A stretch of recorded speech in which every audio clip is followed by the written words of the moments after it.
I will call our Operations Committee meeting to order. The first item of business on our agenda is approving our minutes from May 9th, which are online. Is there a motion? I will approve the minutes from the meeting. Second. All in favor? Aye. Aye. All right, then we're going to go to our discussion items. I'm excited. We've got three really great things to talk about today. Maybe that has something to do with not meeting since May 9th. But Matt, I will turn it over to you for the committee organization. All right, thank you. Welcome everybody. Got a big team here tonight for a committee meeting, so we do have some good topics to cover with you. The first one, board members, you know I've kind of talked to you about this in an ongoing fashion, really I think since probably last spring. But we have a financial oversight committee, and then of course we have operations committee that we're meeting in here this evening. We think it would be best practice for that financial oversight committee to meet on some kind of a recurring basis.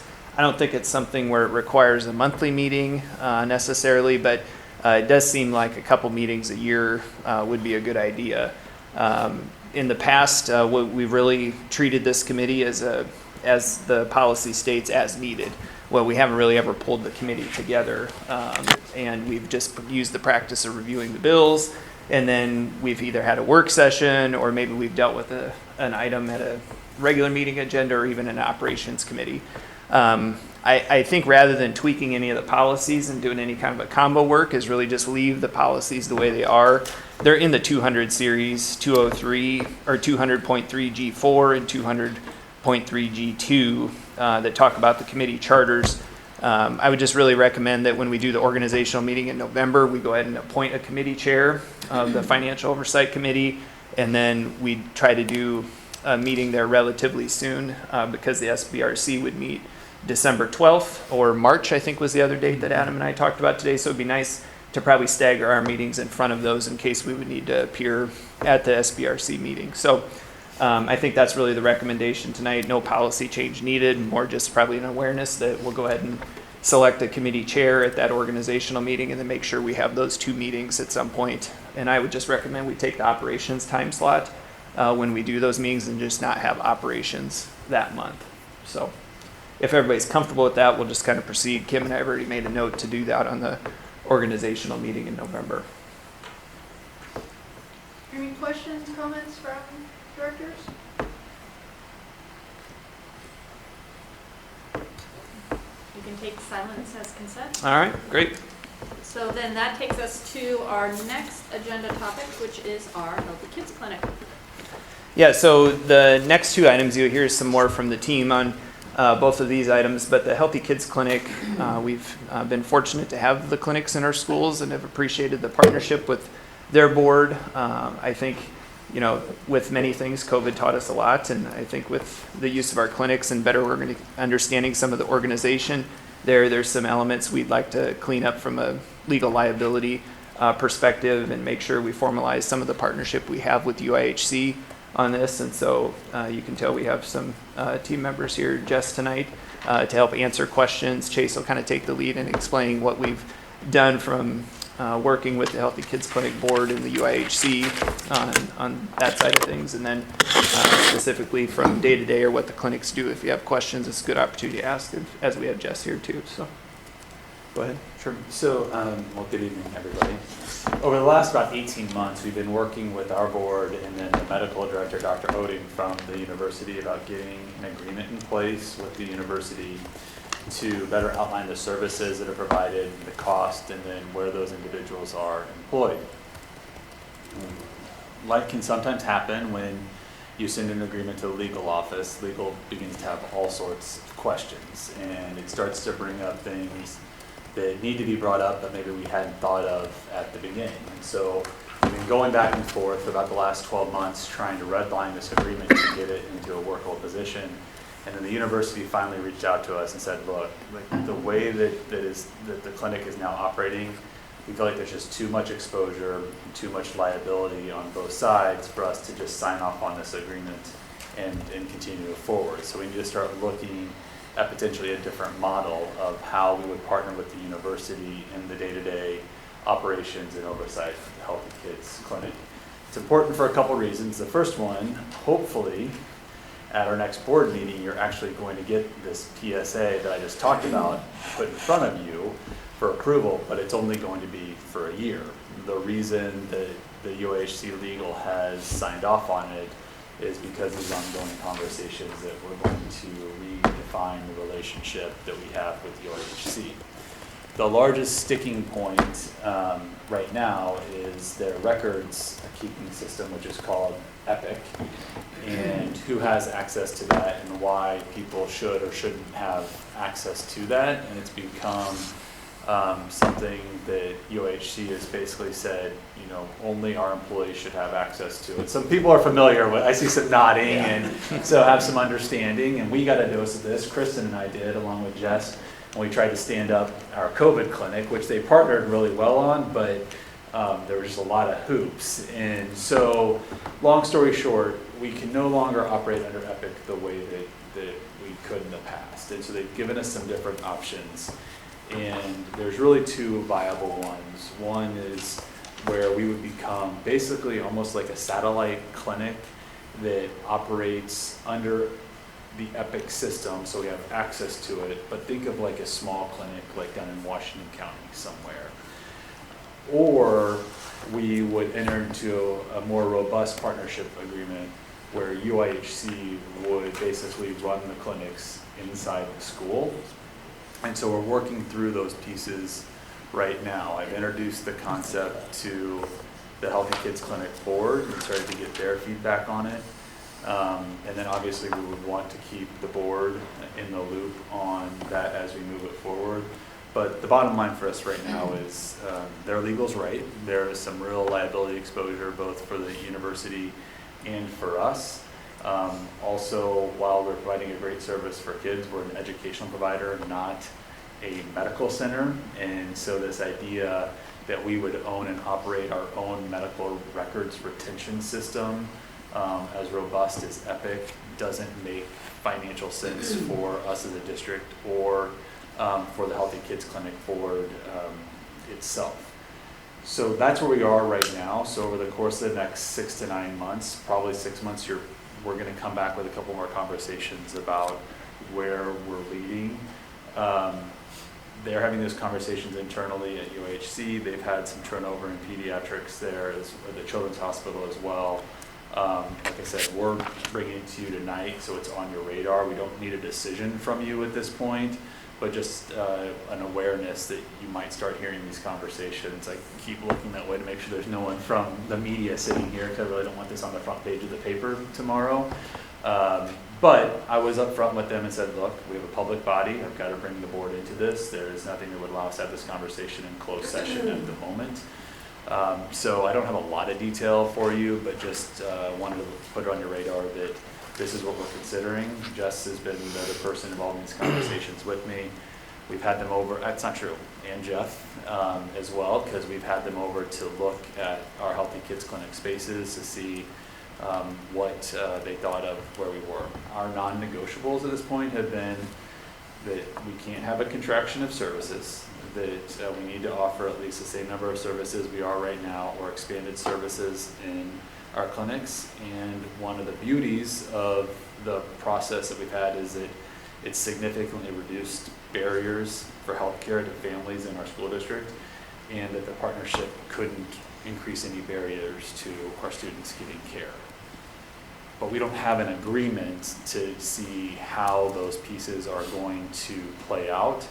And as we know, right, the problems always come in the details. And so then we might have to have some real civic conversations about what does it look like going forward, and how does this partnership look like with UAHC? Because those are critical. Those are critical pieces for us, that we don't increase the barriers to care, and that we continue to provide at least the same level, if not expanded services in our Healthy Kids Clinics. So that's an overview of where we are. We will answer any questions you have. Again, unfortunately, I won't have a lot of detailed information, but we did want to at least start that conversation with the board. So Healthy Kids Clinic is its own entity has its own board. It's, can you tell me what it is? Jess, do you want to, So actually, their board is an advisory board. It doesn't run operations, like operations of the clinic is our school board, has operational decision-making over the clinic. Their advisory board helps with, like fundraising type things and, looking for resources for the district. But it's always been a little muddy waters because we've never had the PSA to discuss really who has operational decision making with it, but it is technically our school board. I would say technically it's supposed to be that way, it hasn't functioned that way. Right. And so that's the problem for us, that there's probably been some decisions they've made operationally that the district admin team or board wouldn't have, been consulted or signed off on, and so that makes us uncomfortable, right? I mean, from that aspect, and I don't think it's bad intent anywhere. Nobody, would want them walking away feeling that way, but it's just from its design and inception to where it's been today, it's just operated way too loose, I think, for, the level of, seriousness involving healthcare, for kids. So I think there's familiarity that the people that weren't on the board during COVID lack with how this system worked, because I still am not quite sure I get it. So it's an entity under the umbrella of the ICCSD. We created it. well, It's pre-COVID though. I mean, this. I get it. I'm just saying. 20 years? We've never, 15, I'm just 20 saying I'm not familiar with it, whereas I'm assuming Oh, some I'm of sorry. the Okay. previous board members might be more familiar because they were doing healthcare stuff all the time for. I would say, no, that's not true. We're not familiar. Oh, Yeah, so good. good. These questions are good for No, everybody. Yeah. my actual question was, Jess, could you tell us how many healthy Okay, kids I'm sorry. clinics Yeah, we I did guess and we- what services we I'm sorry. provide? Okay, so we're I all, apologize. okay. Okay. All right. I didn't know if So we were just in the dark because we weren't part of the I COVID stuff. apologize. I'm sorry. So- We did go with some assumptions. We do have clinics, they operate out of City High School, 1/2 day a week. They operate out of, so to kind of start at the beginning, UIHC provides 2 half-day pediatricians a week. And then we do have some pediatricians that volunteer their time too. So our medical director, Dr. Oding, actually puts in more time than what UIHC is providing, like paying her to do. But so they're providing some provider time. And then we have, this year, because of construction at Northwest, we are only operating out of the Northwest Junior High Healthy Kids Clinic as needed for Northwest Junior High students only. But the clinic sees, because of our grant, we have grants through the United Way, and so United Way is Johnson County and Washington County. So we're starting to see patients from CCA, and that's where we were uncomfortable with the Northwest Junior High location, because we were having families that were not Northwest Junior High parents coming into the school district, and they didn't have an external door to entering, so they were coming into the main office and waiting in the hallways. And in working with the building administrators, we weren't comfortable with that. So right now, we're only operating out of Northwest Junior High if there's Northwest Junior High students that need to be seen. So it's only on an as-needed basis, but the plans for Northwest Junior High is they will have a location with an external door. So once the construction is done, we'll make that more of an operational site again. There's also a clinic location being added to North Central Junior High in North Liberty, because right now we don't have a site there to see students. So it's still yet to be determined as to how we'll operate in those buildings, and I think that's to be determined what this new agreement might look like with UIHC as well. But so right now we see students half a day at City High School, and then most of the clinic at time is at Southeast, and there's, I believe they have 3 clinics that are there. And then they'll come to West Junior High, or West High School, kind of on an as-needed basis, but when they go up there, they operate out of like an athletic trainer's conference room, kind of right off the athletic trainer's office. And so it's really just for West High School students if they need a sports physical, or if there's somebody that needs something at West High School. So they do see a lot of students. They only see students, though, that are uninsured and ineligible for insurance. So we're looking at like undocumented students. And I think that's where it's kind of intriguing with UIHC is, could we expand those services and see additional students other than just our, because I think that's where we run out of provider time. Not that they wouldn't like to see other students, it's just we don't have enough provider time to be able to see all students. And because of the grants we have, they can only see uninsured students because of the way the grants are written, and we don't bill insurance. So that's kind of how they're operating right now, but they provide full medical home services. They see acute care, physicals, well child, vaccines for uninsured and ineligible for insurance students. And if we went to a new model, would we still have volunteer providers, or would? So that's what we're trying to still sort through. And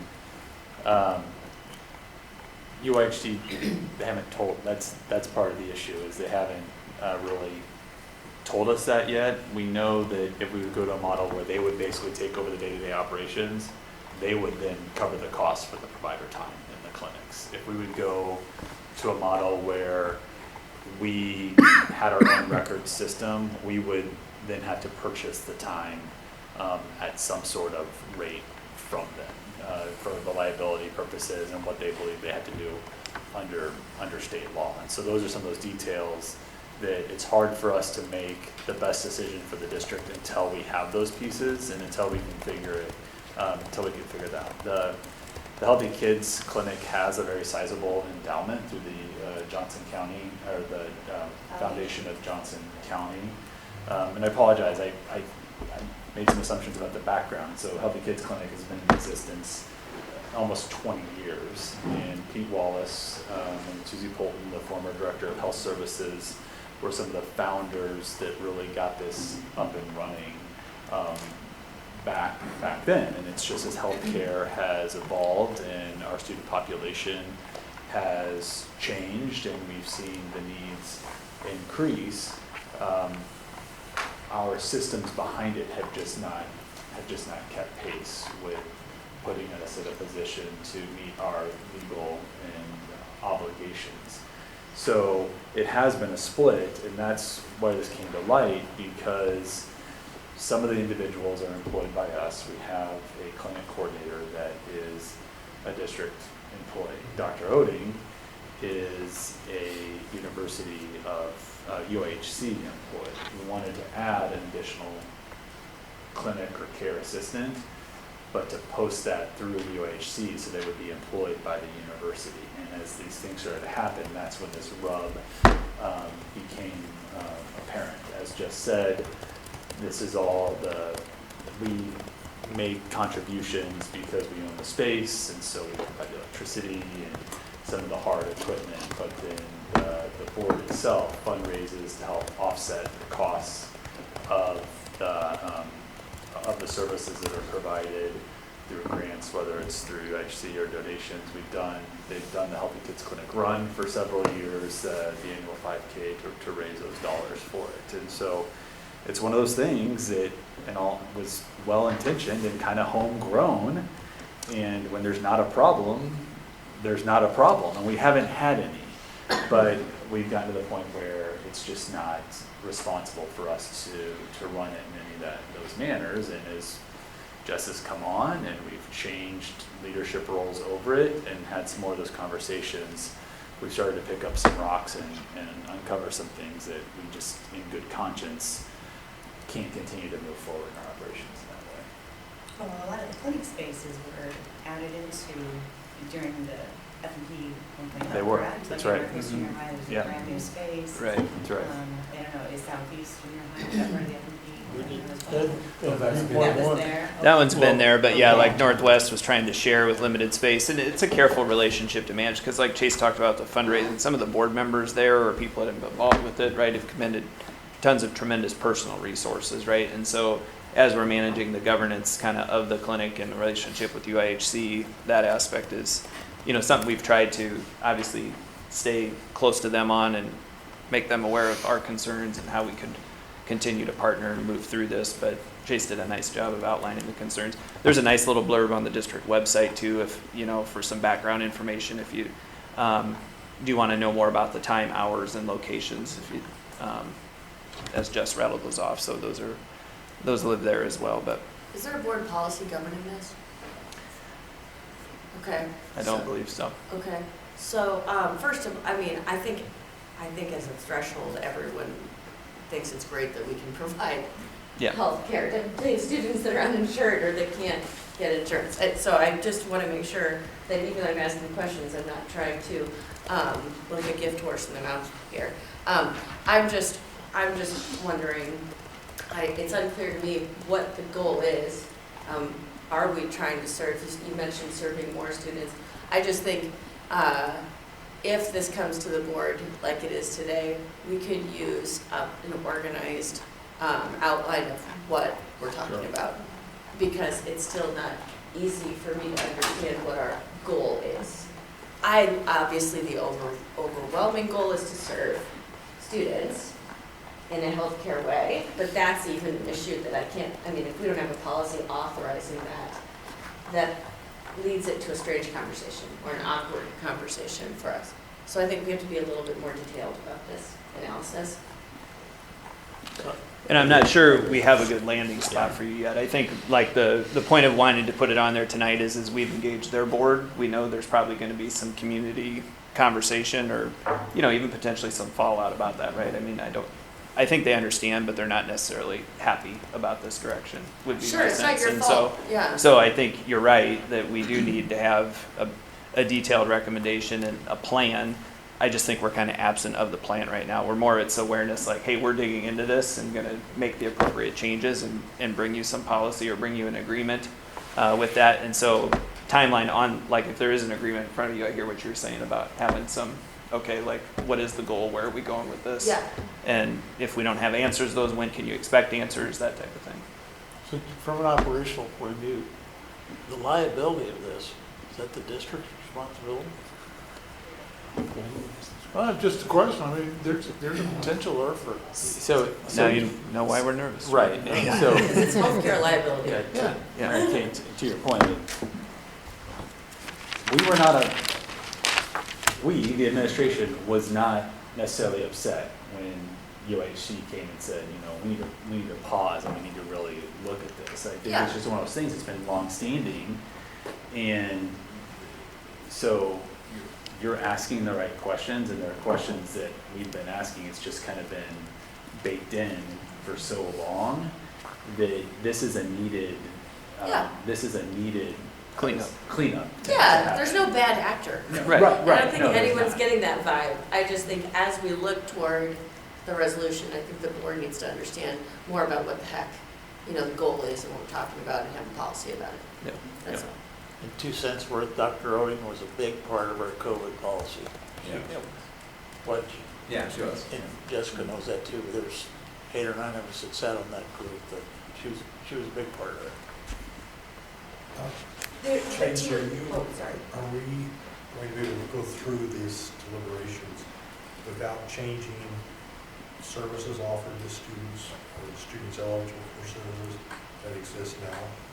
That's why you're gonna see hopefully that PSA to get us through this year, Charlie, so that we can continue the clinic services as is right now, as we have this conversation.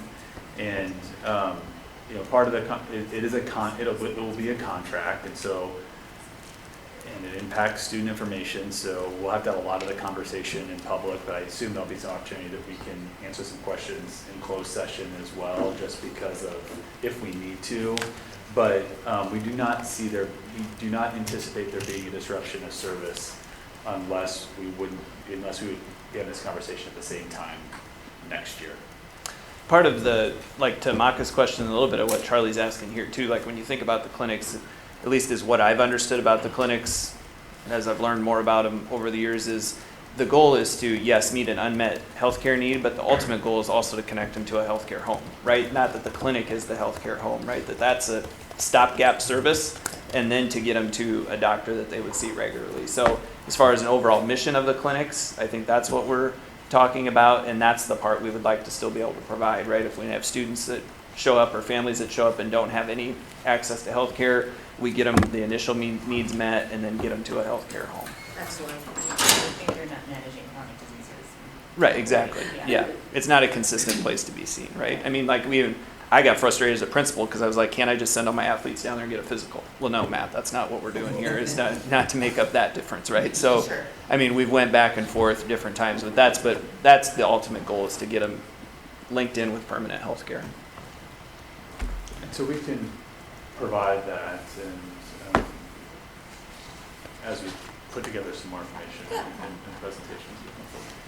As far as malpractice goes, the providers operate under 3 clinics of Iowa, so that provides the provider medical malpractice insurance, so the district's not paying for that. It's given through 3 clinics of Iowa, but there's still probably a liability to the districts because of those strict program. Have you consulted about the district's exposure to medical liability arising from services delivered? Have you discussed that with our insurance carriers? So they have- Specifically with the insurance carrier, I'm not sure we've linked back to them on that. I think that's, Well, that was gonna be my Yeah. question too, like, do we have insurance if something bad happens, or are we not covered? Well- If this terrible thing that we're worried about were to happen. we'd probably want to get some clarification from that. Wouldn't be a bad idea. I mean, like Jess talked about the medical malpractice. If something were to happen medically there, we know we have insurance on things that happen in our buildings, but is there any space in between those two things, between a medical malpractice, what they would cover, and what our insurance would cover? So we'd probably just, it wouldn't be a bad idea for us to just ask that question as we work through this. I think however this goes, I don't imagine we want to get into the business of medical records. Yeah, I don't think, not too many scenarios we'd like that option. Yeah. That's where we are today. As we start weighing those things, the trade-off of giving up a little bit of the control, as long as it's still a partnership, to take that idea of we do school, we don't do Yeah. medical, is, we think, a good path forward. It's just making sure it's a partnership, not the UIHC is opening something like they're doing at Sycamore Mall. It just happens to be on the count, right? We're not interested in being a leaseor or leasee. We're interested in having We don't want Okay. to care and a partnership. Right, Okay. yeah, that's,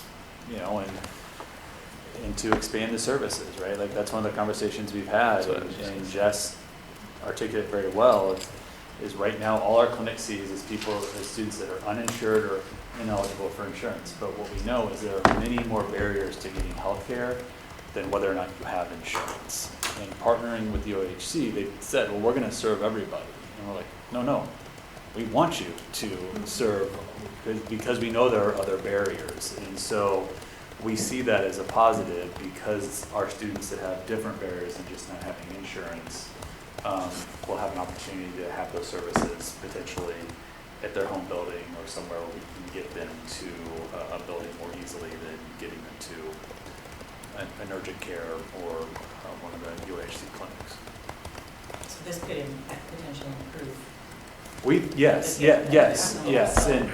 And again, I'm just trying to be very general at this point because of how early it is, but absolutely, we'd have maybe my tone hasn't been positive enough. We would have come with a much different tone if we thought that this was at a negative spot right now. But Jess has talked about half a day here, a half a day there. I mean, to pencil out for UHC, we're talking about the possibility of this being 3 or 4, even 5 days a week of open clinic space at one of our sites before we progress to a second site. Because for them to contribute those resources, they're going to have to be able to see more than the 436 patients and the 1,000 visits we did last year. And it's not that we only did 1,000 visits for 400 students because that's all that wanted access to the clinic. It's all we had capacity for. And so we believe the need is there from our students, and that we could curtail that to a priority on district students, because unlike under the current board, we highly doubt that the United Way of Johnson and Washington County is going to continue to contribute to a partnership between the district and the university.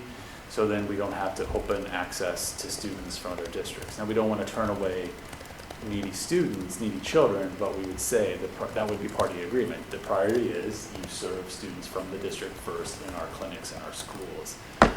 It's just hard to really bring those details to the board until we have something from the UAHC that we can react to. We've been very transparent with our goals, with how we see this being beneficial and why we would want to do this. And we're just waiting to get something back from them so that we can start reacting to that. But one of our non-negotiables is if we do go down that route, they have to continue to see our ineligible and uninsured students. So they can't say, well, we're only seeing kids with insurance now that we can bill to. Which they said they would. Okay. And,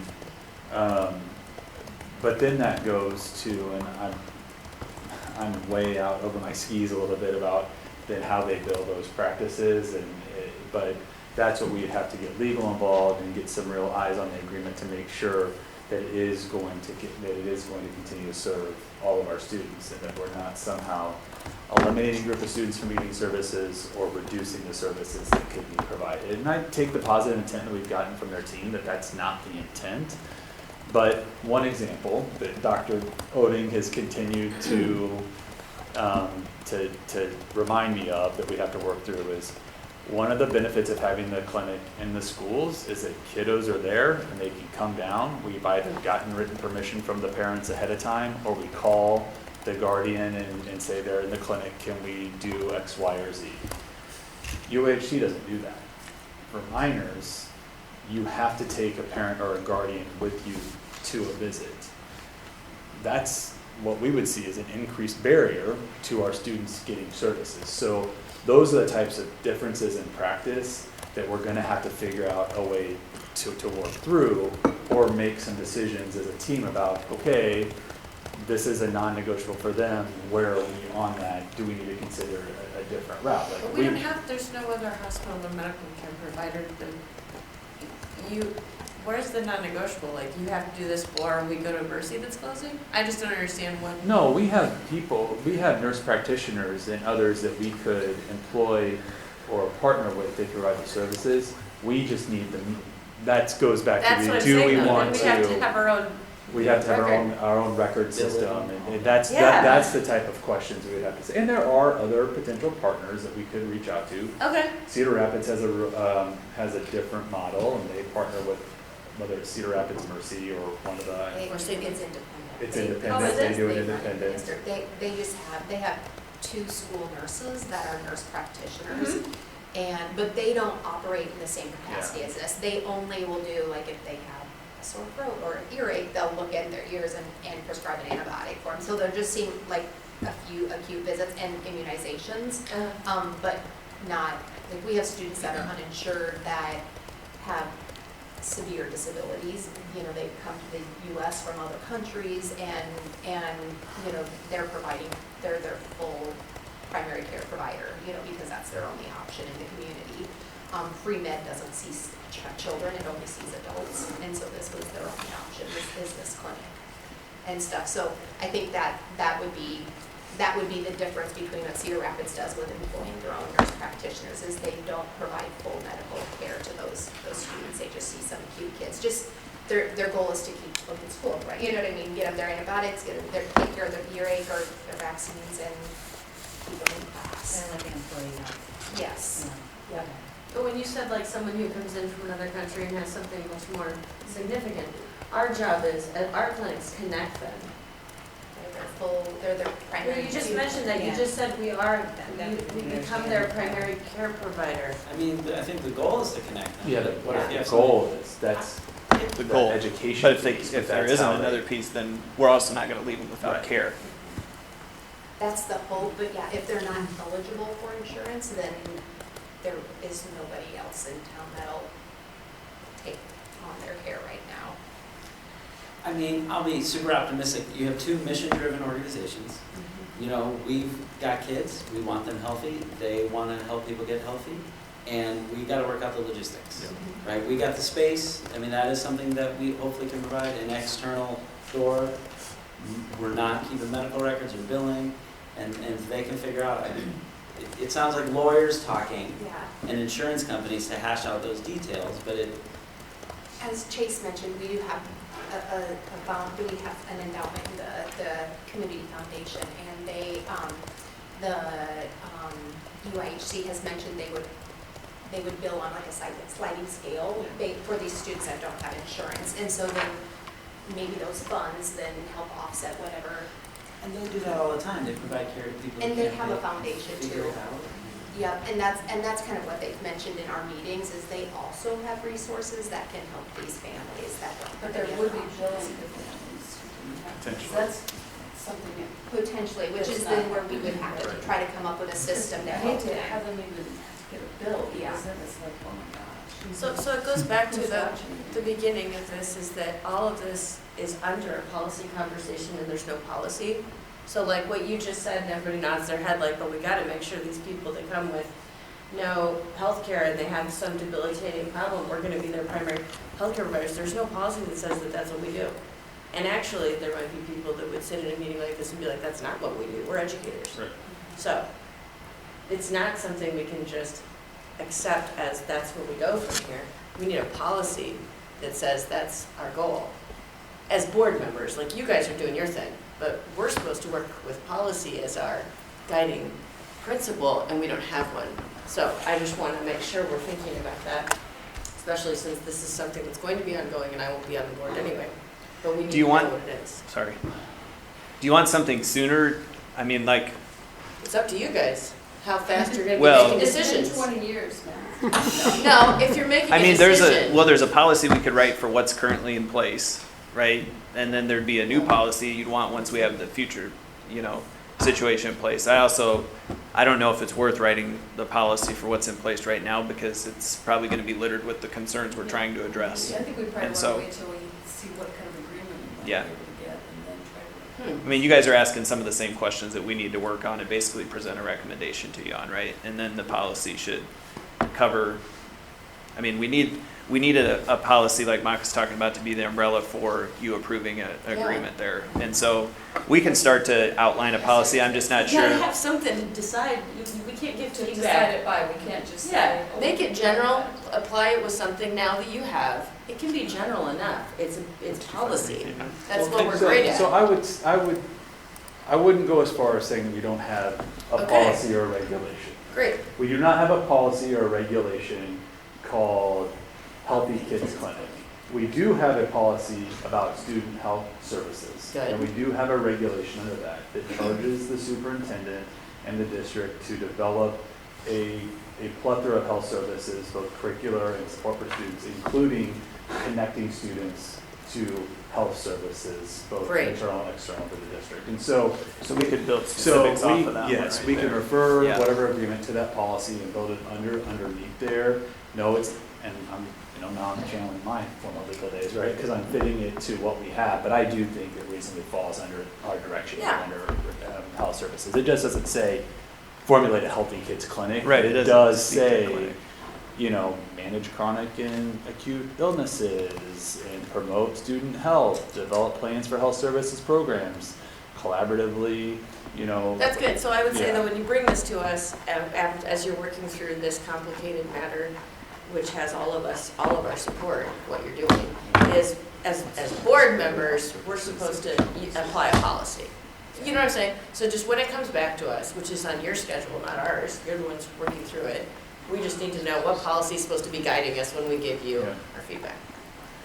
What I don't want to get to is establishing something, and then, let's say it goes away, and now we're stuck having to have a healthy kids clinic with no UAHCs. I don't want to put us in a position where we have to change a policy later that's like, well, we don't have this support anymore, but now we have it in policy that we have to provide all of the, Well, let's have a policy in front of us so that we can address it specifically, what you're saying. all right. So if we don't come back sooner, I was gonna say the think takeaway you here is guys I have think some it's in the takeaways. 600s. We do. And so maybe by the time we get to 600s for P&G, that'd be a good time to look at that, and we might have something to put in front of you then. If we have something sooner, I think we have something we can nest it under, even if that would take some more fleshed out work. But I think at least we have the umbrella to Yeah. kind of chart the course for what we're doing, and then we can give some more February, specifics. Yeah, but Yeah. but in the immediate short term, I can even talk to UHC about that agreement they want to put in front of the board for this year, that we have a reference to the,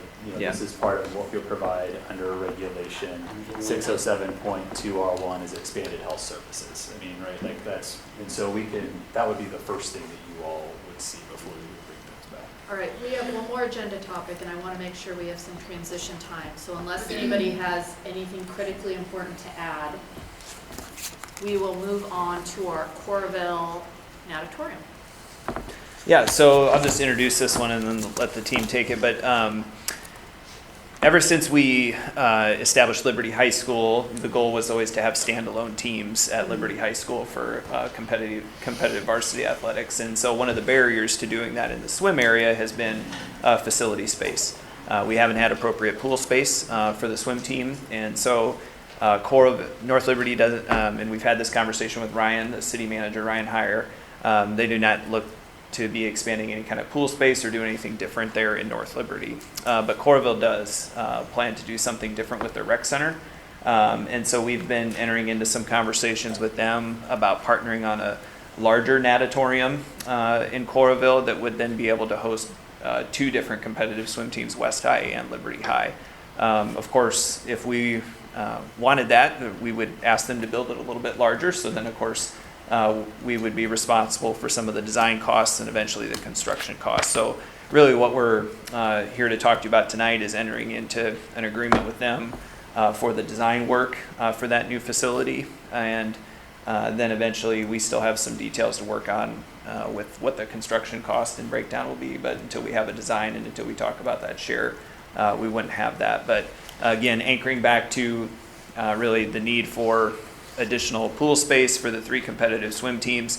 This seems to be really our only viable option about making that happen at this point there in Coralville and building a big enough space to do that for two competitive teams. So with that, I'll kind of let the team jump in with more specifics that they've been a part of. Sure. So I'll start just to kind of take up where Matt left off in terms of that design work. The city of Coralville is having these conversations at the same time we are. They actually had their committee meeting, I think, 2 weeks ago, and so they're talking with their board, and then they're waiting for us to give them kind of a preliminary, hey, we want to further explore this, and they're going to take this design agreement to their board at the end of September. I need to get clarity from Sherry Proud if they expect us to bring you an agreement at that time. I'd rather them approve it than us bring it to you the first meeting in October. Right now, they're looking at the design split of the cost for the design work, 60% for the city of Coralville, 40% for us. Their initial thinking is the rec center that they build is basically going to be 80% pool and 20% cardio facilities and other things. So then we look at the pool, they say, okay, we believe that it's really going to be a 50-50 split on what we need to contribute as a district and then what they would contribute as city use.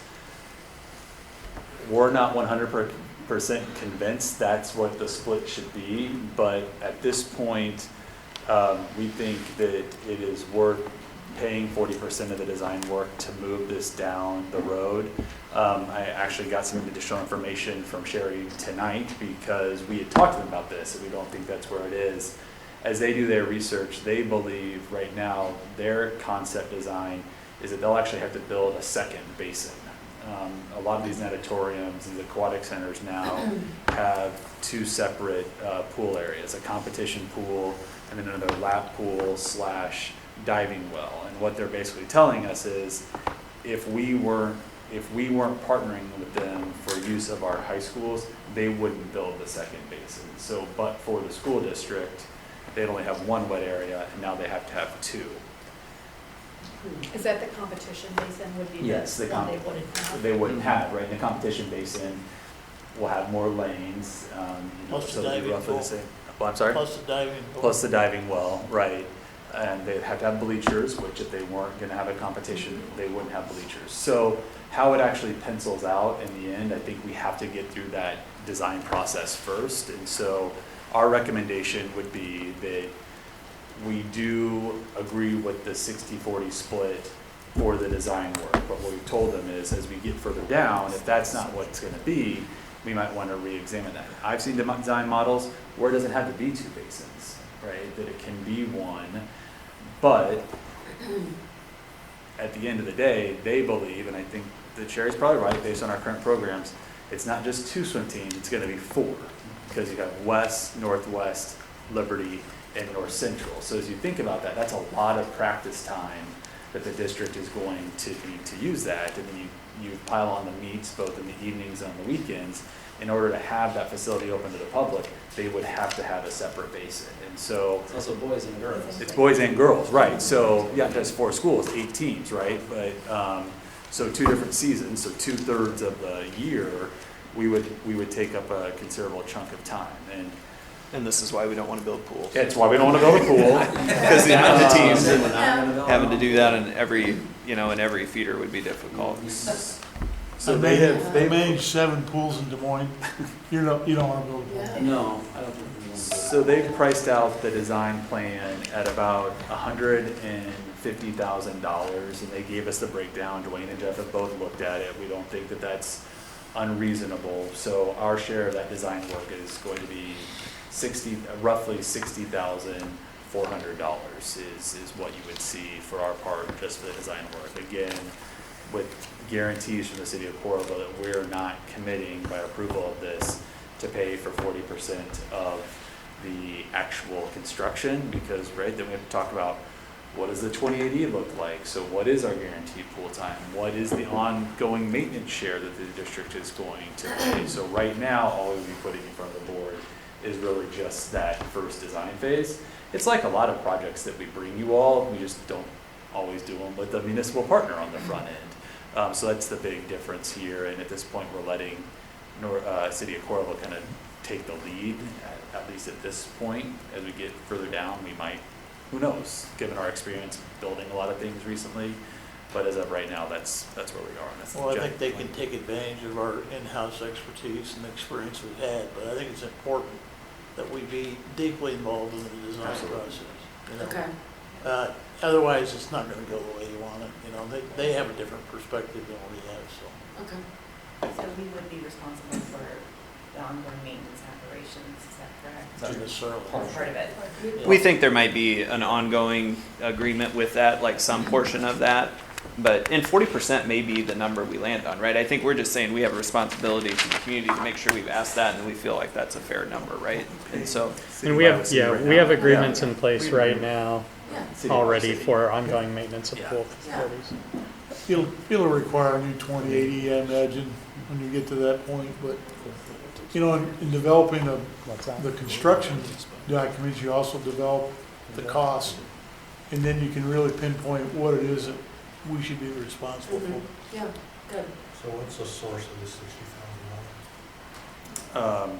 Either couple save. Capital Save, Yeah. FMP 2.0. That's actually where I was gonna go next, Charlie. That's where I was gonna go next, is we started to do our due diligence on, do we have the funding available in FMP 2.0 to cover what could be our share, not only of the design work, but the overall project. Dwayne, as always, has worked his magic, and we will have it available, but just so you know, we don't, the sticker shock now rather than later. Based on what we're seeing in the market, the overall aquatic center could very likely run about $30 million, if not closer to 35. You might have seen the news. College Community is about to go out for a bond for $42 million to put one on their campus. There's a couple other pieces that they're working on. One of the design teams we sometimes use just completed a project a couple years ago over in Illinois, and it was $25 million. So we know that these facilities are going to be in that 25, 30, potentially even $35 million range. College community has got weightlifting, basketball, got a lot of sports in addition to the pool. But that's also why we don't want to commit beyond the design phase in terms of what our portion's going to be, because the bells and whistles are going to impact whether what we pay and what we want to do. We want to do it right, but we also, public dollars, just like the city of Coralville, so we want to be good stewards So of you're that. not looking at any general fund dollars? No, we would have it covered with our funding sources that we use for FMP. We were carrying a pretty healthy contingency. I'm not gonna be honest with you, we probably eat up a bunch of that contingency, but Or that's what, FMP in 2.0. Sounds good. Yeah, I mean, we needed it since Liberty opened. You Yeah. know, the swim coaches have been, I mean, it's a struggle, it's hard to manage at Liberty. And it's exciting, like, we've Yeah. built a Right. lot of things, Yeah. we have not built an auditorium, so, even from that aspect, it's kind of. I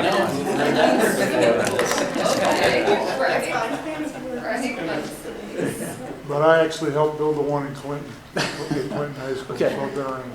The rest of us have not built aquatics there, so we're excited about it. Well, we don't want to build independently, as you said. Right, Yeah. yeah. We did, I mean, down in the Cedar basement. Falls is also partnering with the city The city. Oh, really? Yeah. to build it, but it's going to be at the high school. Nice. Nice. It sounds So, thank you for the update. Yep. Any other last lingering comments on the natatorium? All right, our last agenda item is our next operations committee meeting. That is October 10th at 5, same place. Is there a motion? To set that meeting. No. There you go. That's what I was saying. That's what we're looking for. All in favor? Aye. Aye. Perfect. We'll see everybody next month. Or now.